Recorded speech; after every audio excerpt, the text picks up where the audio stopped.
మరి మ్యాండేట్ ఈరోజు మళ్ళీ అడగండి, మాకు చేత కాదు, మేము రాజీనామా చేస్తాం, డిజాల్వ్ చేసేస్తాం, రేపు ఎన్నికల్లో స్పష్టంగా వెళ్తాం, అందరం కలిసి వాస్తవాలన్నీ కూడా బయట పెట్టేసి ఆయన కాడికి చెప్తాం, ఏం చేయగలుగుతాం అదే చెప్తాం అని చెప్పి ఎన్నికలకు రండి, దమ్ముంటే మీరు డిజాల్వ్ చేయండి, రాజీనామా చేయండి, ఈ ప్రభుత్వం డిజాల్వ్ చేసి రండి, ఎన్నికలకు వెళ్దాం, ఖచ్చితంగా మ్యాండేట్ అడుగుదాం, ప్రజలు ఎవరికి పట్టం కడతారో దాన్ని బట్టి ఆ సభలో నేను కూడా ఉన్నా, ఆ సభలో అధ్యక్ష ఆ సభలో నేను కూడా ఉన్నా. సభలో మేము ఏ పథకాన్ని ఆపుతున్నామని చెప్తలేము, ఉన్న సమస్యను అక్కడ నూతనంగా ఉద్యోగస్తులుగా పొందుతున్న వాళ్ళకు చెప్పే ప్రయత్నం చేసినాం. తద్వారా మీరు ఎన్నున్నా విద్యాబోధన సక్రమంగా అందించాలి. నూతనంగా నియామకమైనటువంటి అధ్యాపకులు నేను ఆ సభలో ఉన్నా అధ్యక్ష.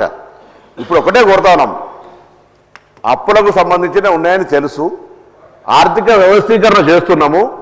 కాంగ్రెస్ పార్టీకి ఇవన్నీ కూడా అనుభవపూర్వకంగా పరిపాలించే అటువంటి అనుభవం ఉన్న దృష్ట్యా వీటన్నిటిని ఓవర్కమ్ చేసుకుంటే ఇప్పుడు ఇలా అధ్యక్ష పాత పథకాలను కొనసాగిస్తున్నామా లేదా?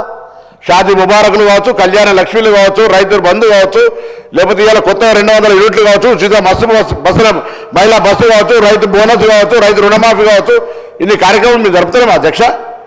ఇన్ని కార్యక్రమాలు జరిగే సందర్భం లోపల చేదోడుగా పెద్దన్నలాగా లేకపోతే నేషనల్ రాజకీయ పార్టీ భారత ఫెడరల్ సిస్టంలో కేంద్ర ప్రభుత్వం రాష్ట్ర ప్రభుత్వం సహకారం అడుగుతూ మీరు ఎంతసేపు దానికి విమర్శ చేసేట్ల అధ్యక్ష?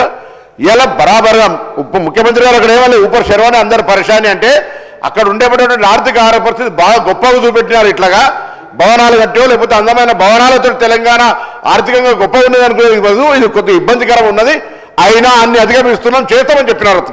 ఎక్కడ మీరు తప్పించుకునే ప్రయత్నం చేస్తారు అధ్యక్ష. సభలో నేను ఉంటి కాబట్టి నేను స్పష్టం చేసే ప్రయత్నం చేస్తాను అధ్యక్ష.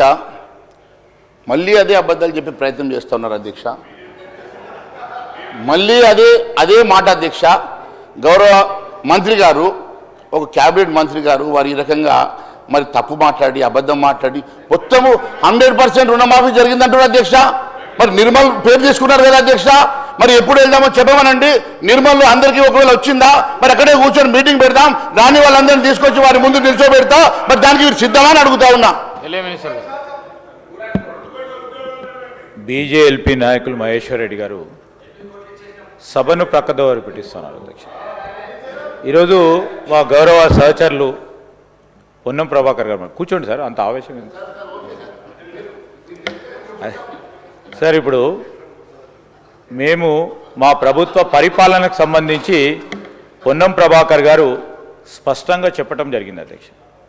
ఈ ఫెడరల్ సిస్టంలో కేంద్ర ప్రభుత్వానికి సంబంధించి ఈ రాష్ట్రం నుంచి 8 మంది పార్లమెంట్ సభ్యులని